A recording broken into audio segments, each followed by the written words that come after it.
ओम।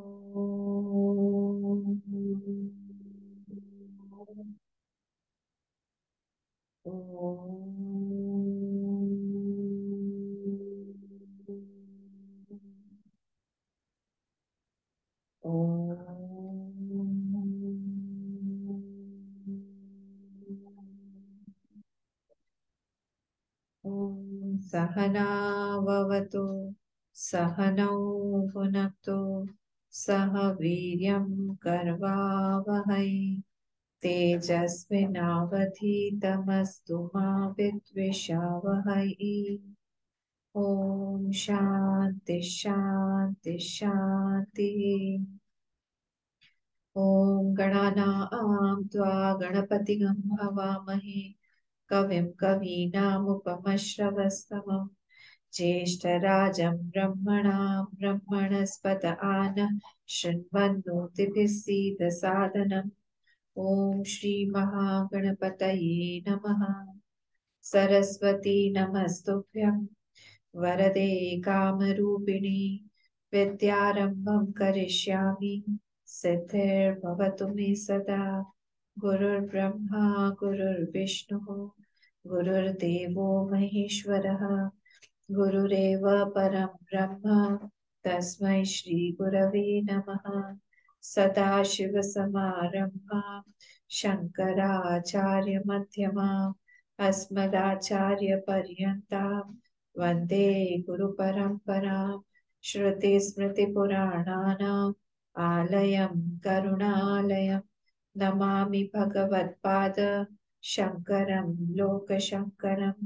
समस्तजनकल्याणी निरतं करुणामयं नमामि चिन्मयं देवं सद्गुरुं ब्रह्मविद्वरं वासुदेवेन्द्र योगीन्द्रं नत्वा ज्ञानप्रदं गुरुं मुमुक्षूणां हितार्थाय तत्त्वबोधो विधीयते तत्त्वबोधो विधीयते।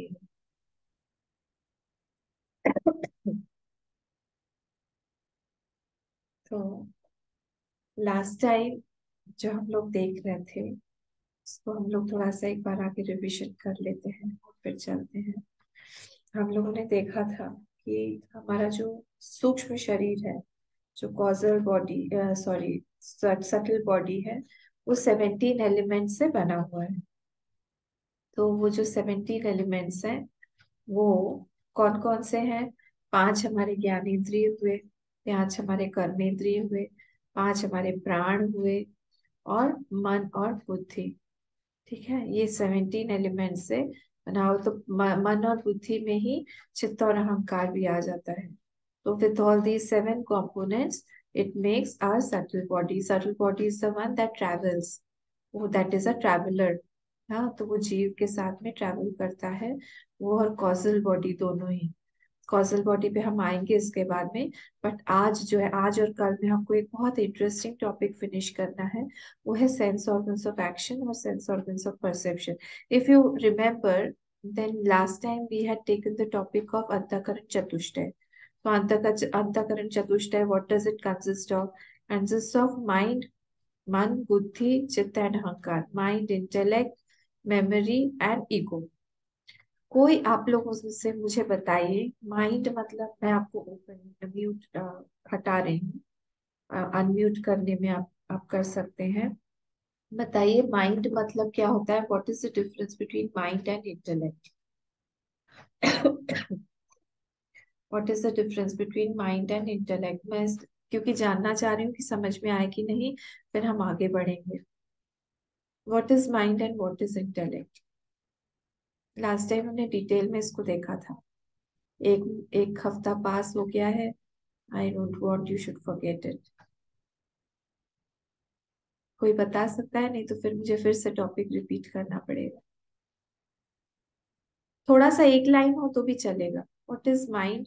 क्योंकि हमने देखा था कि वेस्टर्न फिलोसफी के अनुसार या फिर साइंस के accordingly they don't believe in mind stuff, they believe in brain. And the brain is part of our gross body. Brain gets cremated, it is burnt, So it is useless after that, after death. It is not there. तो हमारा जो mind है, अगर हम बोल रहे हैं कि माइंड है, तो उसमें क्या डिफरेंस है? मन में और इसमें क्या डिफरेंस है? ब्रेन में और इंटेलेक्ट में, चित्त में, अहंकार में।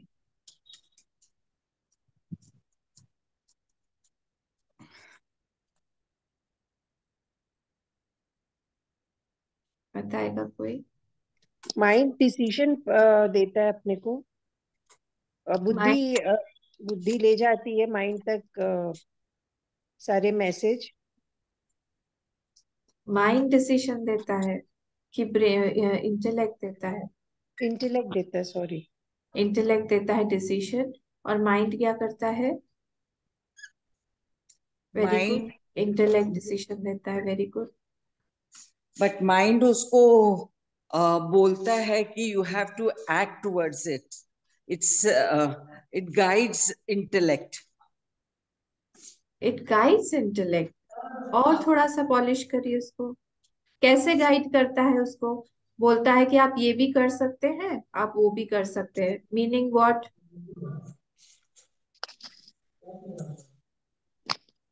आपके पास में ऑप्शन देता है। माइंड जो है आपको ऑप्शन देता है। Mind gives you option, it is an instrument to coin options. किंकी, क्लियर है ना ये? क्लियर है किंकी? ऑप्शंस देता है, आइदर यू डू दिस और that. What do you mean by? हाँ, यस। ऑप्शंस देता है कि who decides, like you said Seema ji, deciding factor will always be the intellect, yes. but coining options, that option giving a power function is of the mind. वो mind बोलेगा कि you can, today I have to listen to satsang. You may or you may not. You can go to some other work. If you have some other work, you can go there also. It is being recorded as it is, so I can hear it later on also. The mind ही बोलेगा कि you have options. All these options are there. Who is coining these options? Because see what is happening. All these are thoughts. जो हम बोलते हैं mind stuff, that the whole mind stuff is made up of thoughts only. As per the functions, different functions, we are doing what? We are categorizing those thoughts of a particular nature, and then we are giving the name that this coining option facilitator is the mind. Coming to some decision, that is the decision maker is the intellect. And referring the files, what is Chitt? Do you remember what is Chitt? Chitt. Is it memory? Ah, very good. It is the memory. Because where are our experiences being stored? It is in the chitta. It is in the memory. So these are all files that are. It's a very systematic cupboard, a sort of cupboard in which all the files have been stored. So when I have to refer some file, this chitta only makes that file available to the intellect before coming to some particular decision. When do we call a decision a mature decision? When those files referred are perfect. If the files referred are not perfect, or it has got some missing files in that, then the decision will not be perfect. The maturity won't be there. Or otherwise, sometimes we go to some expert person or some experienced person in that area. Why is he called an expert person? Because he has got all those stored files in him with him. Very logical, very everything is in that particular cupboard is very systematic and very well designed and well kept. सब कुछ वहां पे एकदम ठीक ठाक रखा हुआ है. So that is called a matured person who refers to those files and comes to some conclusion, that is after referring to those files. इसको हम बोलते हैं memory. चित्त. And what is that ego or the ahankar? Is that ego the pride? No. Then what is this ego?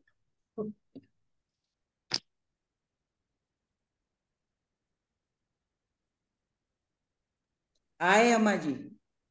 I. What is that I? The possessor. Persistor. The possessor. Who's, because we need a possessor who will take the sankalp, otherwise the resolution has to be taken by somebody. So who is taking the resolution? Who says this is my thought? Who says this is my option? I have coined this option. Who will say this is my decision? Who will say these are my memories? my experiences. So there has to be somebody who is telling all this. So this is what this is called the ego. He is the possessor. Again, this is a typical thought only. So all the thoughts have been categorized into four portions: man, buddhi, chitta, and ahankar. Man, buddhi, chitta, and ahankar. Man means mind that coins options, that gives us options. Options are necessary to go forward, to move forward for our betterment. All the discoveries and inventions were made only because of this facility of our mind. If this facility wasn't there, not available with us, then we wouldn't have done all these discoveries and inventions. It was not possible.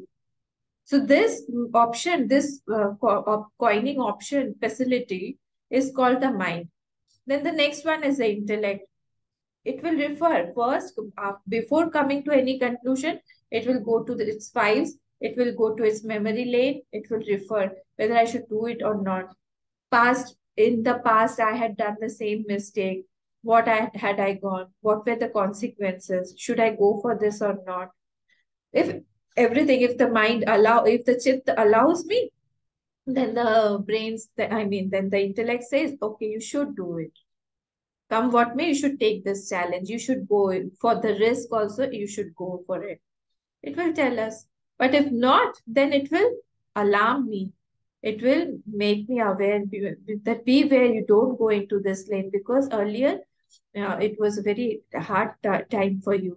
This person only was very different with you. And then again, you got your hands burnt with this. So don't go into this venture. So the mind only, the intellect only will take the opposite decision. And the decision-making factor is with whom? Is with the intellect. So the same facility of the thoughts has been categorized into four. The first one being the mind, it coins options. The second being the intellect. The third is the memory, the chitta. And the fourth one, the possessor of all these three. There has to be a possessor. The possessor of all these three is called the ego. The ego. It is not as the same as the pride in English. घमंड जिसको हम बोलते हैं वो वाला नहीं है. That has to be a possessor. देखिए, if the ego is weak, if the अहंकार is weak, I won't do that work. हम लोग पूजा में इसी को बोलते हैं संकल्प, इसी को हम लोग न्यू ईयर में बोलते हैं रेजोल्यूशन. तो रेजोल्यूशन लेने वाला कोई होना पड़ेगा. There has to be someone who's taking. That is also of the nature of thought only. तो ब्यूटीफुल है देखिए. This is science of mind, science of thoughts, science of flow of thoughts. हमारे ऋषि मुनि बड़े बड़े साइंटिस्ट थे. आज अभी हमारे यहाँ पे ये अभी एक गीता पाठ का कार्यक्रम हुआ, जस्ट अभी 1 घंटे पहले ही खत्म हुआ.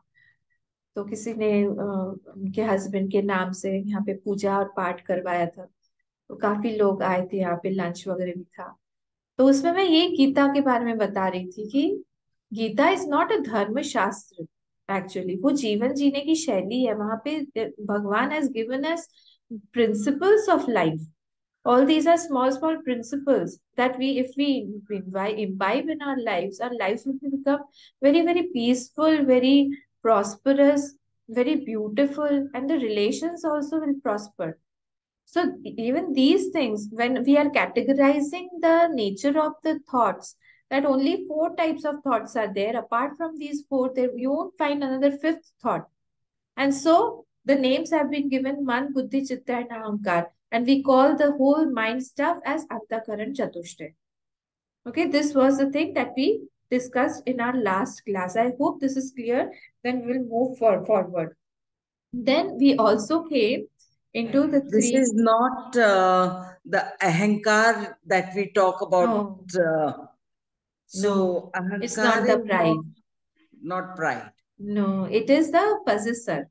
Ahankar, this is a possessor. Like the possessor, the ahankar of this body is called the jeev.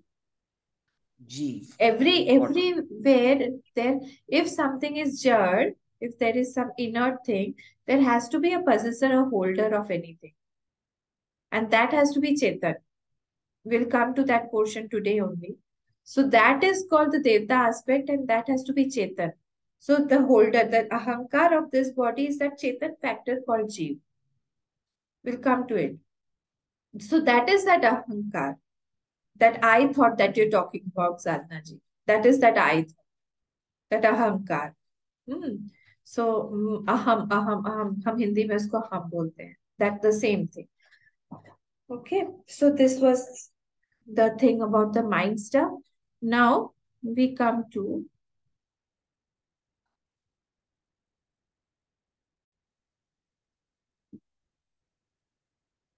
this also we saw. I hope you can see the screen. Adhibhut, Adhyatma, Adhidev. Everything in this world has these three aspects. So this we will need it today. That is why I'm again going back and I have taken this slide from last class only. The Adhibhut means at the object level. At the object level meaning we can perceive it by our sense organs. We can perceive it. It is made up of 5 elements. पंच महाभौतिक भूत से बना हुआ है इसलिए अधिभूत. Adhyatma means what? At the mind level, at the thought level. Whatever is outside is seen as thought inside. I am seeing every one of you, all the 3-4 people I can see, but I haven't taken you inside as your body is. I am not taking you inside grossly, but I am taking you inside subtly in the form of the thoughts. And who is the one who's joining these both? The joining factor is that Adhidev. Adhidev makes meet these two at a situational level. Okay, so at the situational level, what is happening? At the situational level, Adhidev is making Adhibhut and Adhyatma. So this factor, Adhidev, should be a Chetan factor, a sentient being, a sentient factor, because both of them, these two, are inert, are Jad. Adhibhut is Jad and Adhyatma is also Jad. Jad means what? Jad means that which does not know itself, neither it knows others. So Jad means, and it does not have Swatha Pravritti, it cannot move on its own. So this Adhibhut is also Jad, Adhyatma is also Jad. So we had seen this also, and both of them being Jad, we need a sentient factor. And what is happening? ये clear नहीं हुआ, अधिभूत और अध्यात्म ये समझ में नहीं आया. अच्छा, अधिभूत जो है मैं आपको समझाती हूँ. जैसे हम सूर्य देख रहे हैं, ओके, बाहर का सूरज हमको दिखाई दे रहा है, ठीक है, तो मैं इसको हटा रही हूँ. बाहर का सूरज हमें दिखाई दे रहा है. बाहर का सूरज जो गोला हमें दिखाई दे रहा है, वो जो गोला है वो पंच महाभूत से बना हुआ है कि नहीं? पंच महाभूत से बना हुआ है. वो अधिभूत हुआ. दैट इज अधिभूत सूर्य. अब वही सूर्य जो है मेरे आंख के पीछे, हमने देखा ना इंद्रियां हैं सारी, हमने देखा सूक्ष्म शरीर में इंद्रियां हैं सारी, तो इंद्रियों के पीछे जो काम कर रहा है, I was talking about the doctors operating the eyes.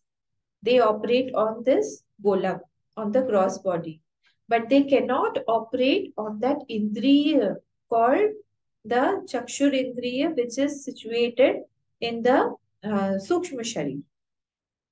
हाँ, तो सूक्ष्म शरीर में जो है वो नहीं हो सकता है उसको. तो वो सूक्ष्म शरीर वाला जो इंद्रिय है, चक्षु इंद्रिय जिसको हम बोलते हैं, उसमें वही सूर्य बैठा हुआ, वही सूर्य बैठा हुआ है, वो सूर्य काम कर रहा है.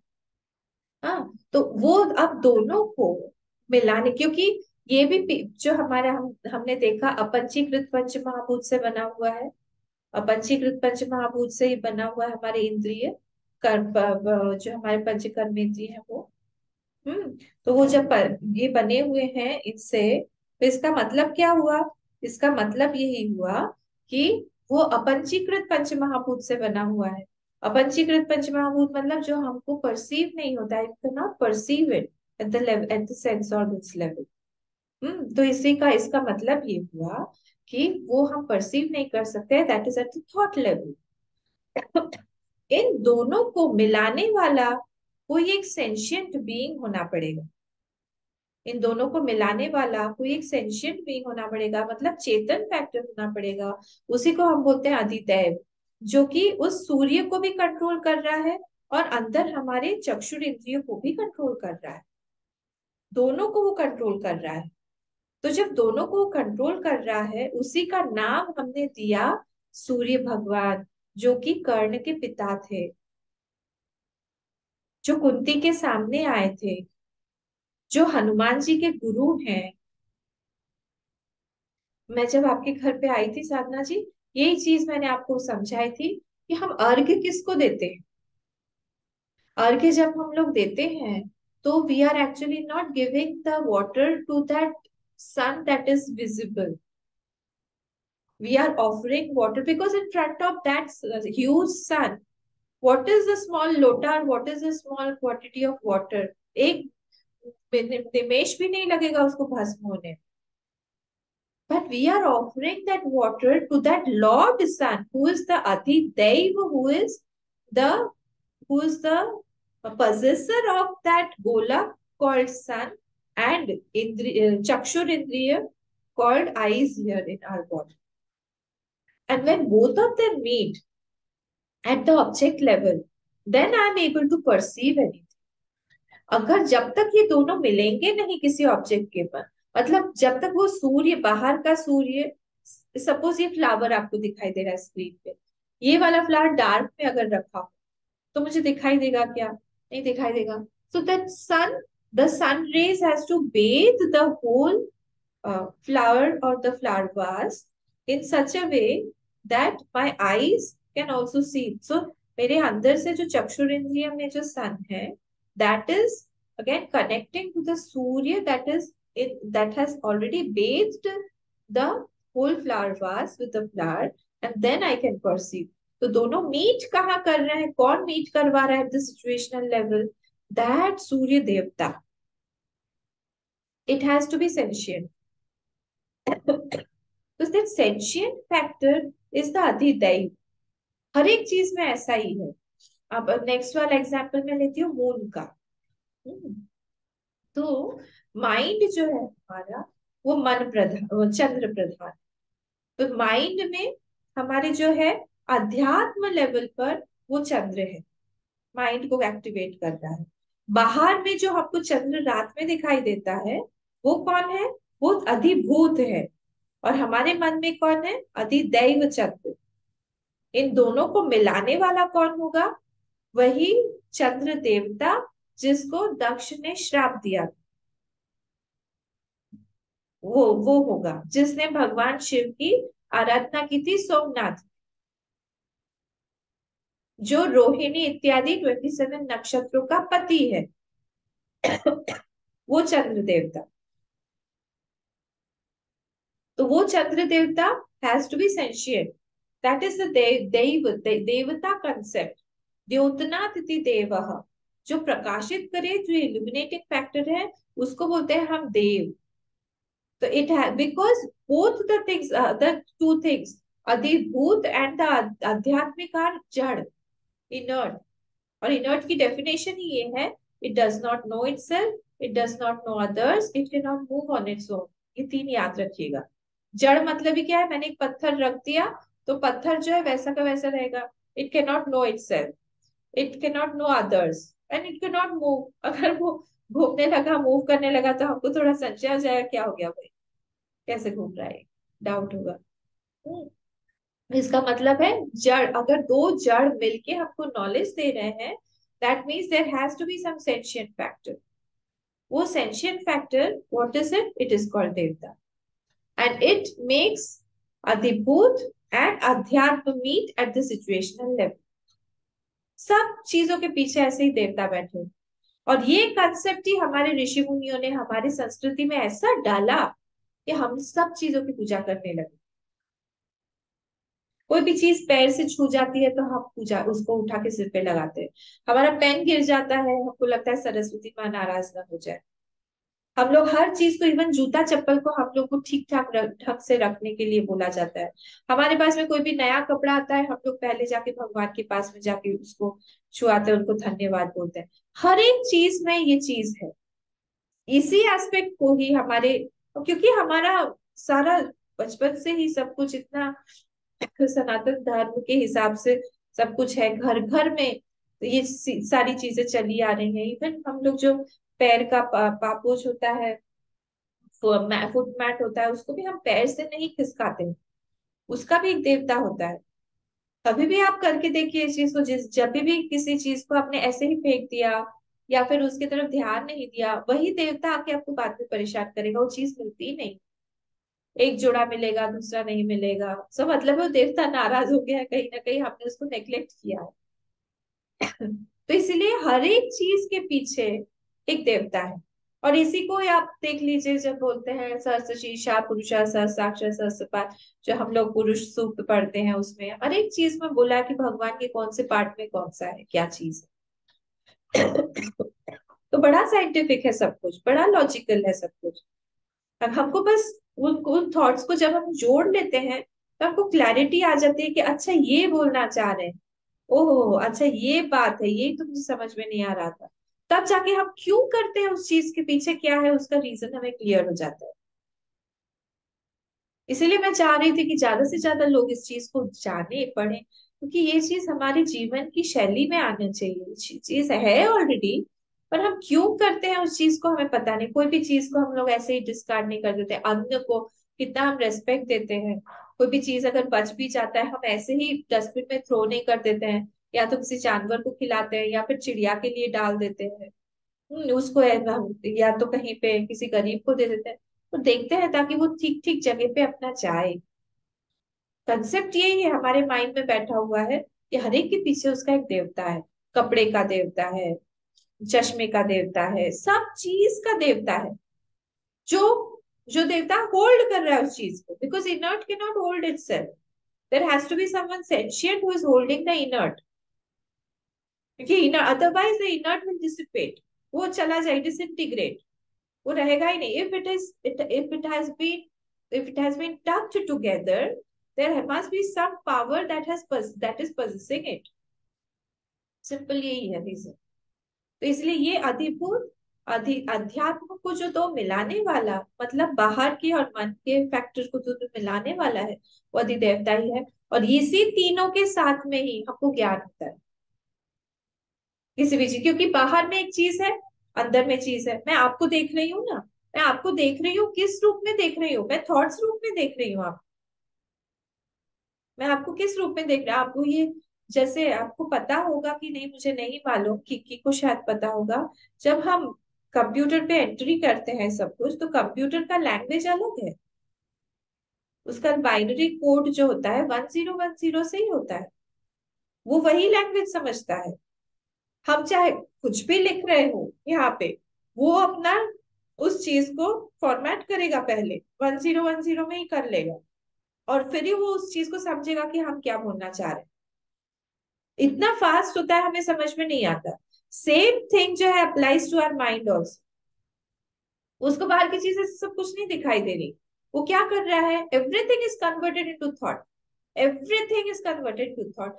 कोई भी स्मेल आ रहा है, वो थॉट में कन्वर्ट हो रहा है। हमको लग रहा है बाहर स्मेल है, but actually it is a thought, वृत्ति जिसको हम बोलेंगे।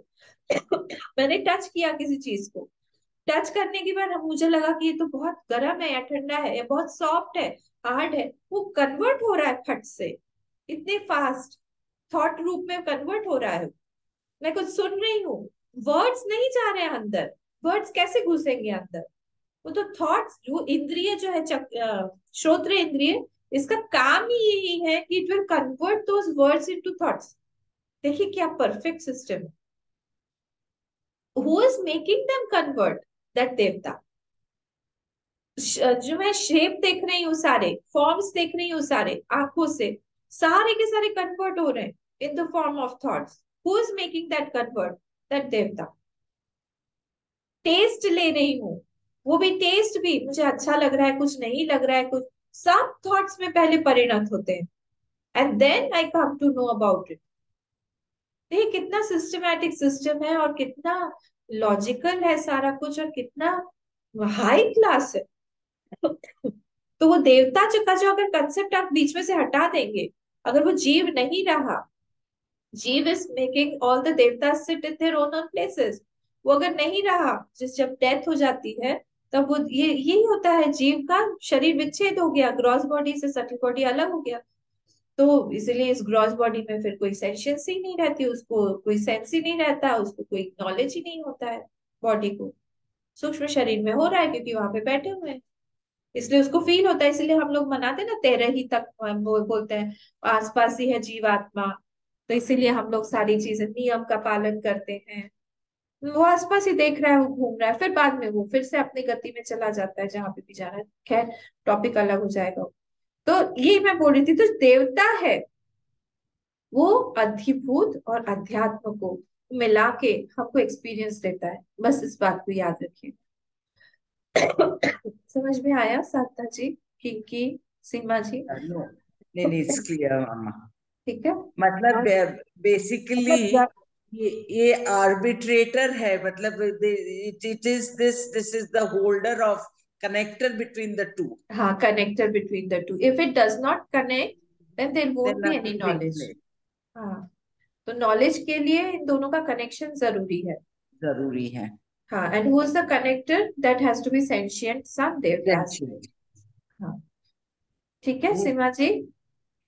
हाँ, किंकी ठीक है ना? ठीक है।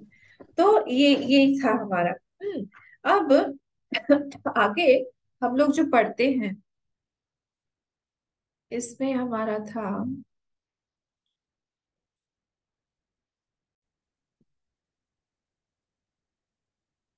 ये हमने पढ़ लिया था, shrotram the sense organs of perception. क्या क्या है? श्रोत्रम, त्वक, चक्षु, रसना, घ्राणम इति पंच ज्ञानेन्द्रिया। ये हमारे पांच ज्ञानेन्द्रिय हैं। अब इसका ही देवता अलग अलग यहाँ बताया गया है। तो श्रोत्र का जो देवता है वो है दिग देवता। त्वक का, त्वचा का जो देवता है वो है वायु। मैं आ रही हूँ उस पे क्यों है।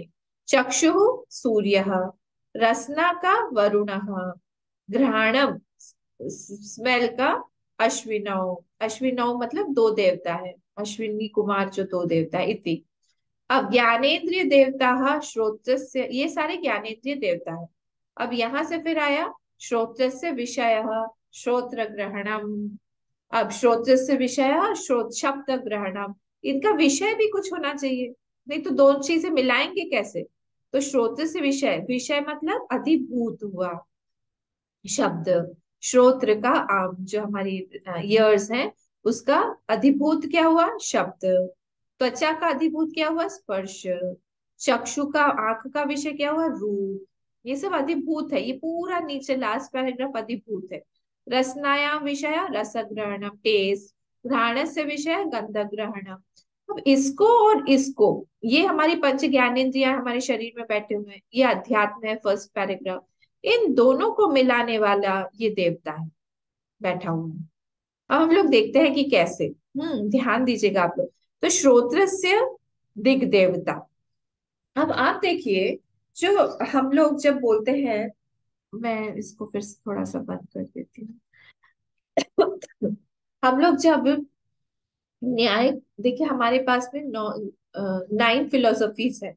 हमारे ही हिंदुइज्म में ही, हमारे सनातन धर्म में ही 9 फिलोसफीज में एक न्याय है। ठीक है। तो न्याय में, न्याय और वैशेषिक कैसे चलते हैं? तो न्याय में वो लोग, जैसे हम लोग बोलते हैं 5 एलिमेंट्स, न्याय बोलता है उनके पास में 9 एलिमेंट्स।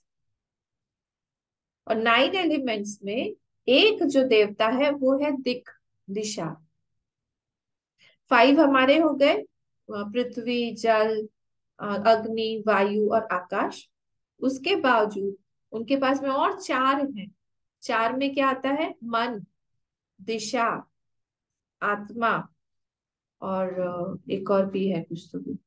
मन, दिशा, प्राण और आत्मा। सिर्फ उनके और 4 हैं। तो 4 मिला के 9 हुए। मन, आत्मा, दिशा, और एक और मैं भूल रही हूँ। आत्मा को भी उन्होंने एलिमेंट ही बना दिया।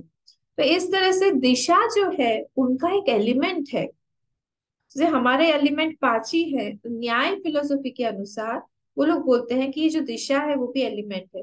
अब दिशा और स्पेस आर नॉट सेम, ये याद रखिएगा। दिशा और स्पेस जो है वो अलग अलग है। दिशा मतलब क्या हुआ? दिशा मतलब है direction. Direction and space are different. तो स्पेस मतलब क्या होता है? स्पेस का डेफिनेशन है विच गिव्स यू अकोमोडेशन, अवकाशात आकाशः, जहाँ पे अकोमोडेशन, जो चीज अकोमोडेट कर रही है। मैंने यहाँ पे टेबल रखा हुआ है, बाकी सारी चीजें रखी हुई हैं, चेयर्स हैं, सब कुछ है, जहाँ पे अकोमोडेट हो रही है, that is called the space. ठीक है, तो ये स्पेस हुआ। दिशा क्या हुआ? डायरेक्शन मीन्स पथ प्रदर्शक, वे टू मूव फॉरवर्ड, आगे जो बढ़ रहे हैं हम, उसको हम लोग बोलते हैं दिशा। तो जहां पे भी स्पीड होता है वहां पे दिशा जरूरी है। वहां पे दिशा, गति, कोई भी स्पीड है, कोई भी गति में दिशा जो है वो अनिवार्य है कि किस दिशा में जाना है। इसीलिए दिशा का यहाँ पे, क्योंकि वर्ड्स जो है वो हिट कर रहे हैं, तो इसीलिए जब वो ट्रैवल कर रहे हैं, वर्ड्स ट्रैवल कर रहे हैं, जब मैं भी आप बोल रही हूँ, वो आप तक पहुंच रहा है। देखिए कितना ये टेक्नोलॉजी का कितना एडवांसमेंट है कि वो यहाँ से पहले कंप्यूटर पे जा रहा है, कंप्यूटर से पता नहीं कहाँ कहाँ घूम घाम के आपके इंस्ट्रूमेंट पकड़ रहा है, उसको वाईफाई के थ्रू पकड़ रहा है या मोबाइल के थ्रू पकड़ रहा है, और फिर वो चीज को फिर से आपके आपके उसमें कन्वर्ट करके, साउंड इफेक्ट में कन्वर्ट करके आपको सुना रहा है। और आपका माइंड, आपका ईयर जो है फिर से उसको कन्वर्ट करके थॉट में आपके ब्रेन में ले जाके उसको उसका इम्प्रेशन बना रहा है। कितना लंबा प्रोसीजर है, सोचिए। तो इसीलिए वो ट्रैवल कर रहा है जब वर्ड, तो उसके लिए उसको डायरेक्शन की आवश्यकता होगी। तो किसी भी इसीलिए दिशा में, उसमें हम लोग को ट्रैवल जब वो करते हैं तब वहां पे दिशा की आवश्यकता होती है। इसीलिए श्रोत्र से दिक देवता बोला है। श्रोत्र का जो देवता है वो जो है वो दिक देवता ही है। दिक देवता मतलब नेवी। अब जो फिश होता है, नेविगेशन सिस्टम, जो फिश में गति इतनी ज्यादा है, स्पीड उसकी इतनी ज्यादा है, उसमें दिशा का होना अनिवार्य है। नेविगेशन जो सिस्टम उसका इनबिल्ट है, अपने आप अंदर से बना हुआ है कि किस दिशा में उसको जाना है। हाँ, तो इसलिए words, when words are traveling, it needs direction. Direction चाहिए उसको। उस हिसाब से ही यहाँ पे बोला गया कि श्रोत्र से दिग देवता, श्रोत्र से, श्रोत्र का जो देवता है वो है दिग, दिशा जो है उसके उसका देवता है। तो space alone is not the cause. Space के साथ में direction also has to be there, direction के साथ में मिलना। तो इसीलिए वैक्यूम में वर्ड्स ट्रैवल नहीं करते, as there is no direction. Vacuum में कोई डायरेक्शन नहीं होता है, इसलिए वहां पे वर्ड्स जो है वो ट्रैवल नहीं करते हैं। फिर नेक्स्ट वाला जो है वो है त्वचो वायु। त्वचो त्वचो वायु, त्वक का जो है वो देवता कौन है? वायु देवता। अब क्यों वायु देवता है? क्योंकि हम जब टच कर रहे हैं वहां पे प्रेशर चाहिए। एयर क्या करता है, हवा क्या कर रही है, प्रेशर बनाता है। तो प्रेशर बनाता है, इसीलिए उसको हम लोग जो है, हम लोग फिर फील कर पाते हैं। तो अधिदैव क्या कर रहा है? वो कनेक्ट, ये वायु देवता क्या कर रहे हैं? कनेक्ट कर रहे हैं अधिदैव, अधिभूत को अध्यात्म से। तो ये यहाँ पे कनेक्ट हो रहा है थॉट लेवल पर। तो वैसे ही जो जीव है ये पजेस कर रहा है, ये देवता है, ये अधिभूत को अध्यात्म से कनेक्ट कर रहा है बैठ के, ये देवता बैठ के। तो इसलिए देवता ऑफ त्वचा ये क्या होगा? ये वायु, वायु ही होगा। वैसे ही नेक्स्ट वाला क्या है? चक्षुषा सूर्य। चक्षु का मैंने आप लोगों को भी समझाया था। चक्षु का देवता कौन है? सूर्य देवता। वही ऑब्जेक्ट को और अंदर से और बाहर से दोनों को कनेक्ट कर रहा है सूर्य देवता। अगर लाइट नहीं पड़ेगी किसी भी चीज में तो हमको वो फॉर्म हम नहीं जान पाएंगे। That is why it is essential, Surya को एज अ देवता आना पड़ेगा। वहां पे वो प्रकाशित करता है, किसी भी चीज को इल्यूमिनेट करता है, and we start knowing that thing, we can see the, we can perceive the form of that thing. You experience touch. क्यों टच आप एक्सपीरियंस कर सकते हैं? As air is there. Air अगर नहीं होगा तो हम टच भी नहीं कर सकते, टच करके हमको समझ में ही नहीं आएगा। ठीक है, तो ये चीज हुआ। फिर हुआ रसनाया वरुण। जो टेस्ट है, टेस्ट का देवता कौन है? वरुण। पानी चाहिए, जब पानी नहीं रहता या सूखा, जब हमारी तबीयत ठीक नहीं रहती है, जीभ एकदम सूखा सूखा रहता है, खाली रहता है, बॉडी वीक रहता है, उस समय कोई टेस्ट भी नहीं रहता है। हमने इसको एक्सपीरियंस किया होगा। तो इसीलिए वरुण जो है वो जीभ के मतलब टेस्ट के देवता है। तो फिर नेक्स्ट वाला क्या है, घ्राण से अश्विनव। अब घ्राण से अश्विनी कुमार, घ्राण के देवता जो है अश्विनी कुमार है, जिनको कोविड से बहुत डर लगता है वो कोविड आते ही वो भाग जाते हैं। तो प्राण और घ्राण both are at the same place, प्राण भी और घ्राण भी ये दोनों। तो you can not smell without breathing. हमको घ्राण करने के लिए प्राण भी तो चाहिए ना तो दोनों ही जो है ये दोनों साथ में है। उसका कौन देवता बैठा हुआ है, ये घ्राण से अश्विनी कुमार, ये अश्विनी कुमार बैठे हुए, घ्राण से देवता अश्विनी कुमार। तो ये क्या हो रहा है आप इसको समझिएगा, ये जो देवता है वो बाहर के स्मेल को, विषय जो है हमने देखा विषय क्या है उसका, विषय है, विषय क्या है उसका, घ्राण से विषय गंध ग्रहण, गंध ग्रहण। तो बाहर का जो गंध है उसको अंदर थॉट लेवल पे लाने के लिए हमको ये अश्विनी कुमार जो है उनकी मदद से ही हम समझ पाएंगे कि ये नाक जो है नाक में भी बैठे हुए हैं और बाहर के स्मेल में भी बैठे हुए हैं, दोनों को मिलाने वाले कौन है, ये अश्विनी कुमार। त्वचा का विषय क्या है, त्वचा का विषय है स्पर्श ग्रहण। तो स्पर्श करने के लिए हमें वो है अश्विनी, वो इसका कौन है, त्वचा का विषय है स्पर्श ग्रहण, त्वचा त्वक का कौन है, वायु वायु। देवता। तो वायु देवता क्या करते हैं, वो दोनों को मिला रहे हैं। चक्षु देवता सूर्य है, रूप को मिला रहे हैं अंदर के अध्यात्म से। हर जगह पे ये देवता बीच में बैठ के इन दोनों चीजों को, अधिभूत को और अधिदैव को, अध्यात्म को मिला रहे हैं, तभी जाके वो नॉलेज हमारा होता है। और इति ध्यान से अश्विनो इति ज्ञानेन्द्रिय देवता, ये हमारे ज्ञानेंद्रिय के देवता हैं, ये सारे के सारे मिलके ही हमारे सारा का सारा काम करते हैं।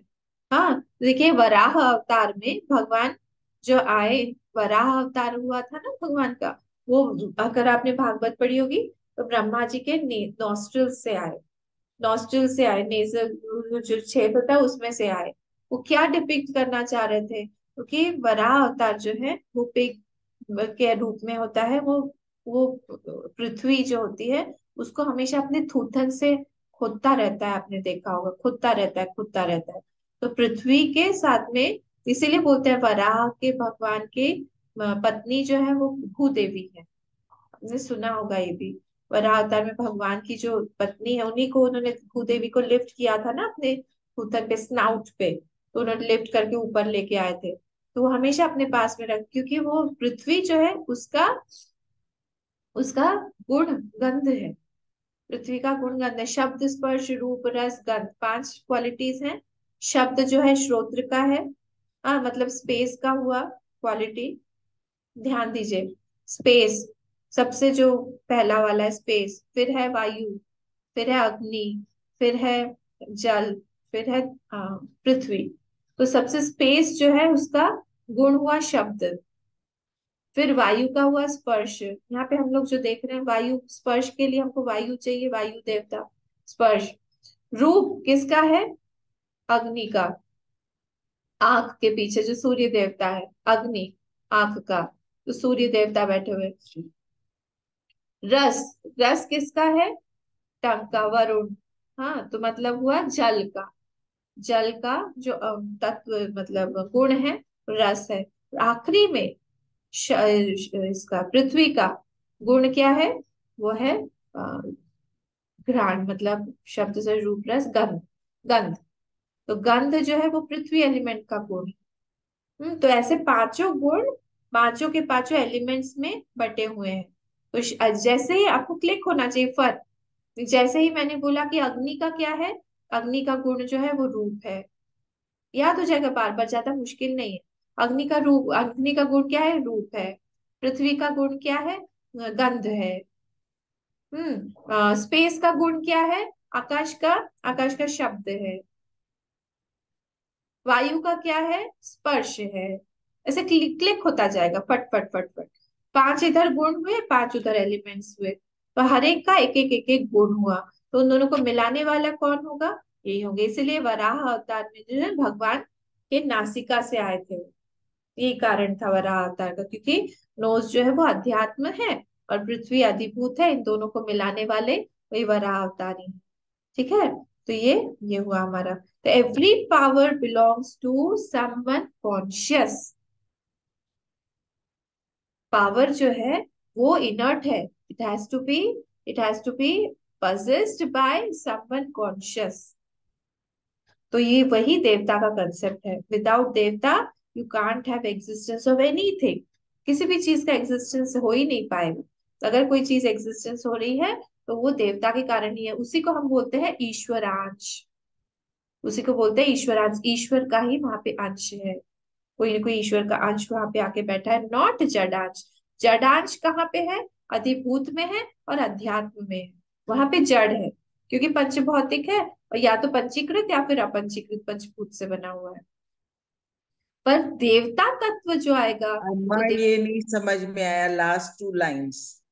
जो ईश्वरांश है, ईश्वरांश क्या है? मैंने सिर्फ आपको थोड़ा सा भ्रमित करने के लिए, डिल्यूट करने के लिए, मोहित करने के लिए मैंने थोड़े थोड़े स्ट्रॉन्ग वर्ड्स यूज किए हैं। मुश्किल नहीं है। ईश्वरांश मतलब क्या है, ये तो समझ में आया, ईश्वर का अंश है।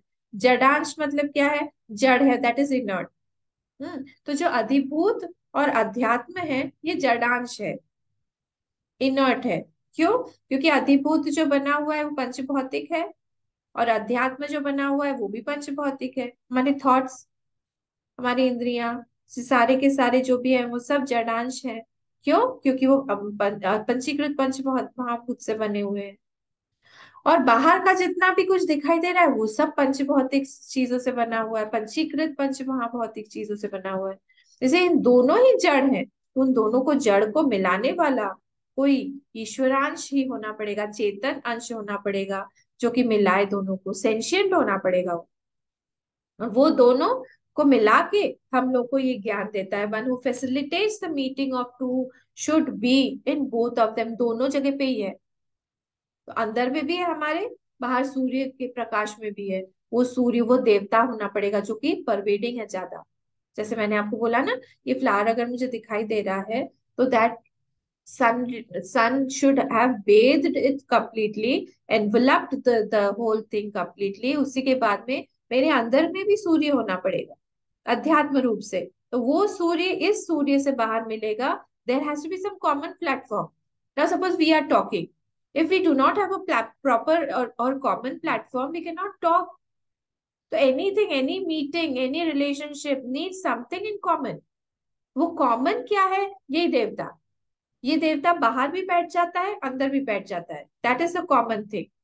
तो जब दोनों में कॉमन होगा दोनों मिल जाएंगे and the knowledge takes place. Knowledge होगा फिर। इसी को बोलते हैं हम ईश्वरांश। इट इज नॉट जड़।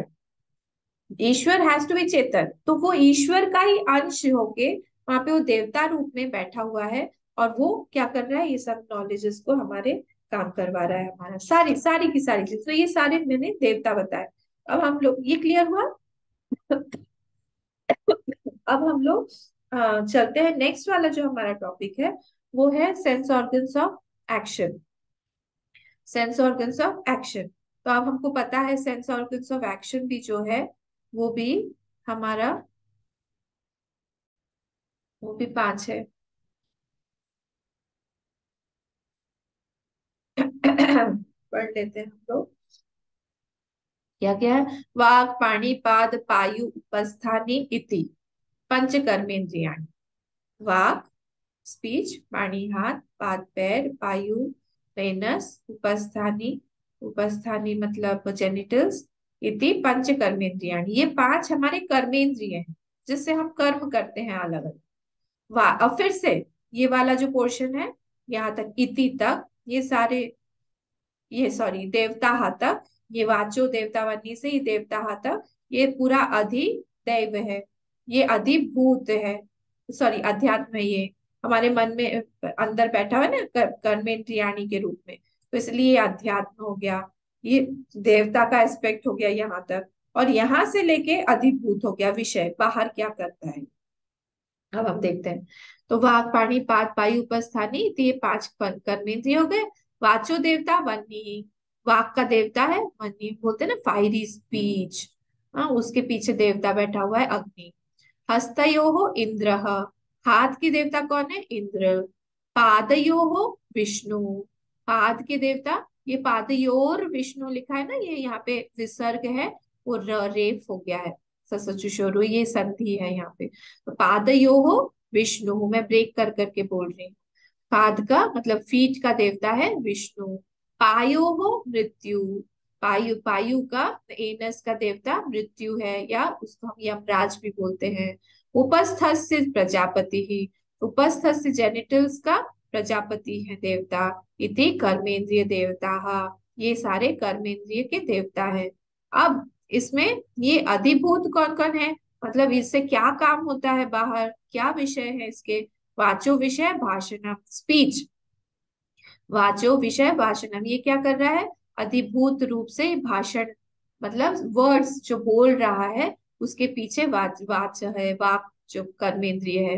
पाणियों और विषय वस्तु ग्रहणम, हम जो हाथ उठा, मतलब कोई चीज ग्रास्प, होल्डिंग पावर जो है वो हाथ का है विषय। उपस्थ विषय आनंद, उपस्थ के, उपस्थ का विषय क्या है? आनंद। पादयोः विषय गमनम, पाद का विषय क्या है? चलना। और पायोर विषय मल त्याग, यहाँ पे डबल बार ये आ गया आनंद थी। हाँ, मल त्याग। पायो का विषय क्या है? मल त्याग है, जितना भी टॉक्सिक थिंग्स जो है हमारे शरीर में वो सब त्याग कर देता है। और उपस्थ से विषय आनंद थी, देखा हमने। तो इसका उपस्थ का जेनिटल्स का विषय क्या है? आनंद प्रदान करना। ये सारे, ये नीचे के जो है ये अधिभूत है, बीच वाला अधिदैव है, और ऊपर वाला जो ये लाइन है पंचकर्मेंद्रिय, यानी ये हमारे मन में, यानी कर्मेंद्रिय रूप से अंदर अध्यात्म रूप में बैठे हुए हैं ये। और हमको अलग अलग नॉलेजेस, हमको ये ज्ञान, ये तो सॉरी, अलग अलग हम कर्म करते हैं इन्हीं के थ्रू। ठीक है, तो अब हम लोग थोड़ा सा, ये थोड़ा इंटरेस्टिंग है, इसमें हम देखते हैं कि कैसे ये लोग कर्म करते हैं। तो वन्नी, वन्नी मतलब क्या हुआ? अग्नि। हाँ, तो वर्क ऑफ फायर क्या है? It is to illuminate. अग्नि का कर्म क्या है? प्रकाशित करना किसी भी चीज को। तो हमारे स्पीच जो है वैसा ही होना चाहिए कि इट शुड इल्यूमिनेट समथिंग। हमारी स्पीच जो है बहुत डल नहीं होनी चाहिए, या फिर ऐसे विषयों पे हमें बात नहीं करना चाहिए जो कि दूसरों को डिप्रेस कर दे, या फिर हतोत्साहित कर दे, या उनका थोड़ा बहुत एंथुसियाज्म था वो भी चला गया। क्योंकि हमारे देवता जो बैठे हैं, अगर हम वैसे स्पीच बोलेंगे, हमारा देवता जो है वो कम पावरफुल होता जाएगा। अगर हमने अपनी स्पीच को अच्छे से जगह पे यूज किया तो फिर नेचुरली वो हमारा देवता स्ट्रोंगर बनता जाएगा।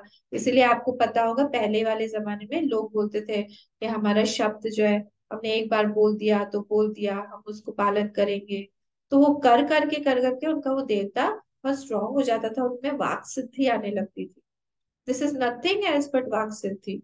हम लोग को लगता है कोई मिरेकुलस होता है, कोई चीज कोई होता है, वो लोग वैसे वैसे लाइफस्टाइल जीते थे, और उनमें अपने आप वो देवता स्ट्रांग होता जाता था। तो उनमें अपने आप ही ब्लेसिंग की और कर्स करने की शक्ति आ जाती थी, इसी को हम लोग अभी सिद्धि बोलते हैं। और हमको लगता है कि ये बहुत मिरेकुलस चीज है कुछ, हमारे ही हो सकता है पेरेंट्स में, या फिर उनके पेरेंट्स में ही ये सारी चीजें होंगी। ये वो लोग बोलते थे एक बार हमने शब्द दे दिया है तो हम उसका मान रखेंगे, अगर नहीं बोला है तो हम नहीं करेंगे। हम क्या करते हैं आजकल? हम बोल के हम ब्रेक कर देते हैं। उससे क्या हो रहा है? ये देवता जो है ये रुष्ट हो जाता है, इसके पावर्स कम होने लगते हैं। तो हमारा बोलना वैसे होना चाहिए जैसे हमारा फर्स्ट पर्सन स्पीच में क्या होता है, first person, second person, third person. तो फर्स्ट पर्सन पर्सन जो होता है वो, उसको हम first person, second person, third person. हाँ, तो फर्स्ट पर्सन को संस्कृत में उत्तम पुरुष बोला जाता है। अगर आप लोगों ने स्कूल में पढ़ा होगा संस्कृत, जैसे मुझे तो 6th क्लास से 10th क्लास तक हम लोग का संस्कृत था, कि मैं उधर से मध्य प्रदेश से हूँ, तो इसलिए हम लोग को पता है। उत्तम पुरुष जैसे बोला तो फर्स्ट पर्सन शुड बी उत्तम, his character, his speech, everything should be उत्तम। देखिए संस्कृत लैंग्वेज इतनी ब्यूटीफुल है। जो सेकंड पुरुष है उसको बोला है मध्यम पुरुष, और जो तीसरा थर्ड पर्सन है उसको संस्कृत में बोलते हैं प्रथम पुरुष। तो उसका इस तरह का कैरेक्टर होना चाहिए कि हम लोग उसको प्रथम में रख पाए। ऐसा ना हो कि हम लोग इस तरह से उसकी उस बारे में चर्चा करें, या ऐसी नेगेटिव बातें बोलें, ऐसा नहीं होना चाहिए। वो प्रथम में पहले में आए उस चीज को हम लोग फर्स्ट क्लास होना चाहिए। टॉपिक जो भी हो, हमारा थर्ड पर्सन वाला टॉपिक जिसको हमें पे प्रथम पुरुष बोला गया है। हाँ, तो इसी ऐसे ही करके क्या होता है, जो फायर की क्वालिटीज है, फायर में तीन क्वालिटीज है। फायर में क्या क्या क्वालिटीज है? सबसे पहले तो फायर का क्वालिटी है वो बर्न करता है, जो भी नेगेटिविटीज है उसको बर्न कर देता है वो। थर्ड है वो इनडोमिटेबल है, दुर्धर्ष जिसको बोलते हैं। और तीसरा वाला है वो ऊर्ध्वगामी है, ऊपर की तरफ जाने वाला। जैसे वाटर क्या है, वो ऊपर से नीचे फ्लो होता है, वैसे ये जो अग्नि है ये नीचे से ऊपर जाती है, ऊर्ध्वगामी इसको बोलते हैं। वैसे हमारे थॉट्स भी ऐसे होने चाहिए जो ऊपर की तरफ हमें उठाए। They should take uplift my mind, my speech should be uplifting, my thoughts should be uplifting even for me, for others also. कभी कभी कुछ हम ऐसा कुछ बोल देते हैं, बोलने के बाद में हमारा ही मन खराब हो जाता है ज्यादा, वैसे स्पीच नहीं होनी चाहिए। तो ये तीन क्वालिटीज के साथ में जो कि फायर की क्वालिटीज है वो हमारे पास में होनी चाहिए। ठीक है, वार्मथ भी देता है, अग्नि जो है वार्मथ भी देता है। वैसे हमारे पास में आके किसी को ऐसा नहीं लगना चाहिए कि आई एम बीइंग नेग्लेक्टेड और I am being cut somewhere, I feel limited here, ऐसा नहीं लगना चाहिए। उसको वार्मथ फील होनी चाहिए, उसको अच्छा लगना चाहिए। He should feel that I want to visit him again and again. ऐसे पर्सनालिटी सुंदर होनी चाहिए, जैसे राम जी में थी, जैसे हनुमान जी में थी, जैसे कृष्ण भगवान में थी। वैसे वो सब क्वालिटीज हमारे अंदर इम्बाइब करनी चाहिए। हम्म, तो ये चीज है। तो मोर पूजा उपासना ऑस्टेरिटी तपस्या जितना हम करते हैं, ये वाला देवता जो है अग्नि देवता उतना पावरफुल होता जाता है। और इसीलिए हमारे जो अमन, एक मिनट, सॉरी टू, एक आप बोले कि ये है ना to burn the negativity, and हाँ एक इसमें कैरेक्टरिस्टिक बताया कि it goes up, so our thought should be always uplifting, it हाँ should not be, we should not think negative about it. हाँ, and what was the third quality, Amma? Durdharsh indomitable, durdharshata, okay. Indomitable, it is indomitable. क्योंकि देखिए कहीं पे भी हम घर में भी अगर कहीं पे साइड में दिया जल रहा है, हमारा अटेंशन वहां अपने आप ही चला जाएगा। वो हमारा अटेंशन खींच लेता है, हम उसको नेग्लेक्ट नहीं कर सकते। हमारे बाहर में, बाहर जगह पे आप लोगों ने देखा होगा, आए हैं गार्डन में, 2 या 3 साल पहले की बात है, कोरोना के पहले, बहुत सारा ऐसे कटिंग वटिंग हुई गार्डन की, वहां पे जला दिया। जला के हम लोग सब अंदर आ गए कि जल जाएगा वो इतना बड़ा उसने फॉर्म ले लिया उस अग्नि ने, ऊपर का वायर वायर सब जलने लग गया। तो वो दुर्धर्ष, अगर उसको हम नेग्लेक्ट करेंगे वो ऐसा फॉर्म ले लेगा, बाद में हम ही परेशान हो जाएंगे। इसीलिए छोटी सी भी चिंगारी भी हो तो हमको डर लगता है कि इसको हम बुझा के ही जाएं, या फिर इसको हम लोग ऐसी जगह प्लेस करके जाएं जहाँ पे कोई प्रॉब्लम ना हो। जब भी हम ट्यूनी बल्ब्स लगाते हैं, या फिर ऐसे छोटे छोटे वायर्स जो ये सब चाइना वाले जो है तो होते हैं ना, वो लगाते हैं पर्दे के साथ में, मुझे बहुत डर लगता है कभी थोड़ा सा भी स्पार्क हो गया, भी कुछ हो गया, वो तो रात भर ऑन रहेगा। मैं मिताली को बोलती हूँ सब ऑफ करके सो, पता नहीं कहाँ से कुछ स्पार्क हो जाए, पर्दे में आग लग जाए। और अच्छा तो दिखने में बहुत लगता है कि ऐसा बल्ब लगा हुआ है, पर वो कहाँ से कहाँ वो दुर्धर्ष है, कैसे कहाँ क्या खत्म कर देगा हमें समझ में भी नहीं आएगा, सब राख हो जाएगा जल्द। ये तीन चीजें।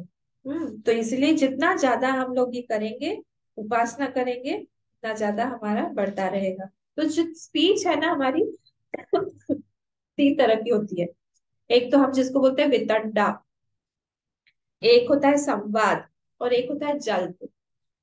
वितंडा, संवाद और जल्प, गीता में जो है वो संवाद है, श्री कृष्ण और अर्जुन का संवाद है। वितंडा जो बोलता है, वितंडा मतलब हम बात कर रहे हैं किसी को काटने के लिए, हम नहीं मान रहे आपको, हम काट रहे हैं, हर एक बात पे हम काट रहे हैं, इसको बोलते हैं वितंडा। और जल्प मतलब होता है हम अपने ही बारे में बार बार अपना ही बखान कर रहे हैं, खुद ही अपने मुंह मियां मिट्ठू, खूब अपने ही बात कर रहे हैं, हमारे जैसे तो कोई है नहीं, सेल्फ प्रेज है, आत्मश्लाघन, इसको बोलते हैं जल्प। तो ये 3 तरह के, हमको बहुत संभाल के हमारे वाणी को प्लेस करना चाहिए, ताकि हमारा person speech should be very inviting, बहुत इनवाइटिंग होना चाहिए। टॉपिक ऑफ द टॉक और द स्पीच विल डिसाइड कि वो स्पीच जो है वो स्ट्रेंथ दे रहा है उस देवता को या फिर स्पीच हटा रहा है। इसीलिए सूर्य ग्रहण के समय हम लोग क्या करते हैं, जप करते हैं। क्या करता है वो सूर्य देवता को उस समय, who is already under tension, who is already under critical position at that time, we are giving him power through our जप। हम जप करके भगवान का नाम लेके क्या कर रहे हैं, उस अग्नि देवता को जो सूर्य में भी है उसमें हम लोग पावर दे रहे हैं। तो when he is in a good position he will return us back more। तो इसीलिए उस समय सूर्य ग्रहण के टाइम में जब पूजा करेंगे हम लोग, पूजा नहीं, जब जब करेंगे हम लोग तो उसका बहुत गुना फल मिलता है। तो डिपेंड करता है हम लोग क्या कर रहे हैं। अब इसके बाद में बात का क्या है, हस्तयोः इंद्रः, ये भी इंटरेस्टिंग है, इसको हम कल देखेंगे, आज हमारा टाइम हो गया है। ठीक है, इसको हम लोग कल देखेंगे। मजा आ गया अम्मा, बट लेकिन it is all so scientific. हाँ, मतलब वेरी हम लोग इंटरेस्टिंग। भागवत जाते हैं तो है ना, उसमें इतना सिर्फ नाच गाना सब चीज यही सब समझाते हैं। We don't never knew that it was also connected. Yes yes, it is very very correct. ठीक है, तो हम लोग वे पूर्णमदा कर लेते हैं। ठीक है।